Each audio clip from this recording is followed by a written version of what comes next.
Muli isang magandang araw po sa ating lahat. Ito po muli ang Sir Jason para sa ating talakayang pangkalikasan. Marami nagtatanong, bakit daw napakahalaga ng kalikasan sa buhay naming mga kabataan?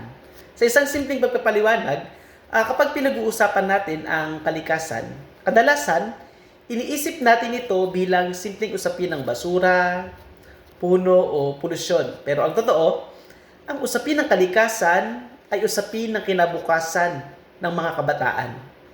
Dahil ang anumang desisyon natin ngayon tungkol sa kapaligiran o tungkol sa kalikasan, ang mga bata at kabataan ang magmamana ng resulta nito. Kung patuloy nating sisirain ang bundok, sisirain ang lawa, at papayagan ang mga proyektong walang malinaw na pangangalaga sa kalikasan, maaaring hindi tayo ang direktang magdusa sa pinakamatinding epekto nito. Maaaring ang susunod na henerasyon ang haharap sa kakulangan sa pagkain, mas matitinding sakuna, at limitadong kabuhayan. Ang kalikasan ay hindi lamang pinagkukunan ng yaman, na mahalaga na maintindihan at maunawaan natin. Ito ang pundasyon ng buhay. Dito nanggagaling ang malinis na hangin, tubig, pagkain at trabaho. Kapag ito ay nawasak, hindi lamang kapaligiran ang nawawala, kundi pati seguridad at oportunidad para sa kabataan. Sa pandaigdigang antas, kinikilala ng United Nations ang kahalagahan ng pangangalaga sa kalikasan sa pamamagitan ng Sustainable Development Goals.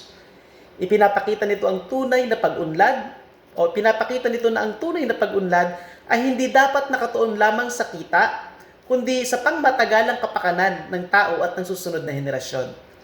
Mahalagang maunawaan na ang kabataan ay hindi lamang biktima ng environmental problems. Sila rin ay may kapangyarihan sa pamamagitan ng edukasyon, disiplina at pakikilahok sa mga usaping pangkomunidad. Maaari silang maging tagapagtaguyod ng responsableng pag-unlad na ginagawa natin ngayon. Ang tanong ngayon ay, hindi lang kung paano tayo uunlad, kundi kung anong klase ng mundo ang iiwan natin. Isang mundong wasak, ngunit may panandaliang kita, o isang mundong maayos, ligtas, at may pag-asa para sa susunod na henerasyon. Ang pangangalaga sa kalikasan ay hindi opsyonal. Ito ay moral na pananagutan, lalo na kung iniisip natin ang kinabukasan ng bawat kabataan.